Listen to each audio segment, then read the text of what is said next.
what's the deal, pickles? Welcome back to my channel, or welcome to my channel if you're new here. I'm Kia Sims, and today I'm going to be showing you guys a couple of mods I use to get my game to look more realistic.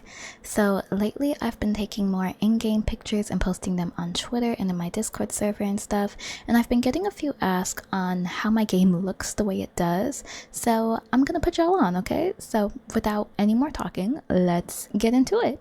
So the first mod I'm going to be showing y'all is not a mod actually, and I'm sure y'all are tired of hearing about it, but it is my G-Shade preset. I've mentioned it in a couple of other videos, but if you don't know what G-Shade is, I highly recommend just looking up a video about it on YouTube. I'll also be sure to link one down below.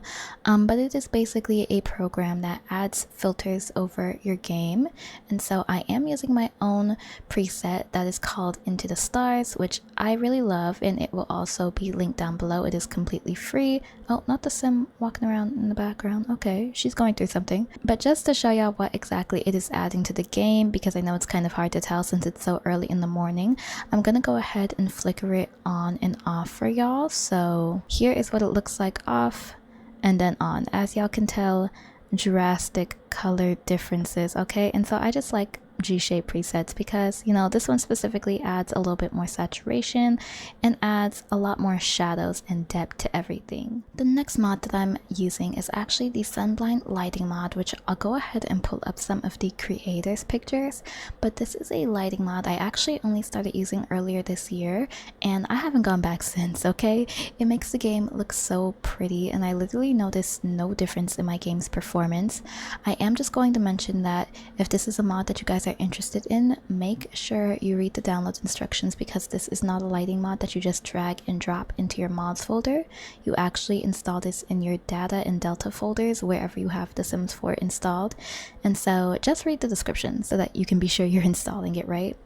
Another slight downside is that this mod actually needs to be reinstalled every time you repair or update your game due to game files being deleted and remade from scratch, but I promise y'all it's worth it, okay? It looks beautiful in game. Next up, we have a better in-game lighting mod by Northern Siberia Winds, which I personally use the bright saturated one, but they have a bunch of different options on their website.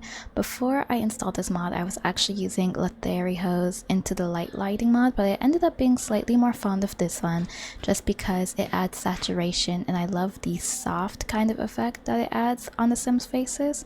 But again, they have a ton of other variants, such as ones with dark bases or non-saturated bases, etc. So I'll be sure to put up a picture of the creators like examples, just in case it's not too obvious what's being changed from my clip in game. Moving on to some environmental type mods, we have the ever so popular K-Hippie Terrain and Plant Override, which overrides the look of grass and select plants in the world, giving it a more realistic look overall. There's also other modules of this mod that includes foundation, roof overrides, etc., and I believe I have them all installed. But yeah, I literally love this mod down, y'all, okay? Unfortunately, the only downside is that the creators did announce a while ago that they would be taking a break from it to focus on other passions of theirs for a while, and so more recent worlds are not updated with the realistic grass and plants, but that leads us into the next mod. Okay, and so this next mod is Asabin's Terrain Retexture mod, which is an alternative to K-Hippie's mod. Maybe you'll just prefer the look of their terrains more, but I actually mix and match the two of these. And so for all the other older worlds, I use K-Hippie, and then Asabin Sims actually has an updated terrain override for San Sequoia, which we're looking at right now, which of course is not covered by K-Hippie since it's fairly new. And so I use both simultaneously, and I have had no issues whatsoever. But of course they also have their own Willow Creek, they have their own Sulani, their own Brindleton Bay, like they have their own terrain mods which are equally as beautiful, as y'all can see from their work right here. And so the only thing I would probably advise against is having two overrides of the same world in your game at the same time. It just doesn't sound like it would go too well.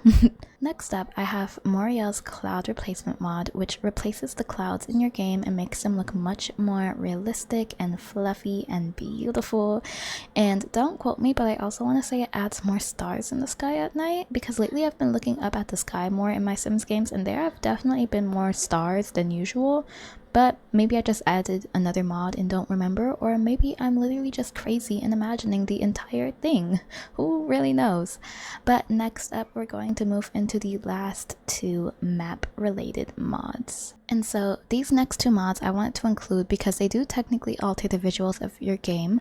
But first up, we have Map Overrides by 20th Century Plum Bob, which I don't even gotta say much, okay? Y'all see the material. But yeah, it just makes the maps look so much better than the default ones. I've literally been installing all of their map overrides every time I see a new one drop, and I'm probably never going to take these out of my game, okay? And lastly, we have Mizora Yuki's No Map Lot Outlines mod, which gets rid of the little white squares that usually border all of the lots from Managed Worlds, giving the worlds a much more cohesive look. Normally there would be white lines bordering all of these lots, letting you know that they were separate, and it just gets rid of them, making it look more like a proper neighborhood, I think. It does get a little confusing though if you don't know where one lot ends and one begins, unless you have the maps committed to memory. So if that is an obstacle for you, then they do have another version you can download that instead of removing the border completely, just makes the line much thinner, but I do prefer the no line version personally. And yeah, that is basically all the visual related mods I use in my game.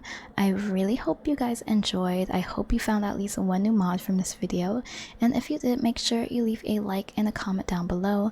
And I will see you all in my next video. Bye guys!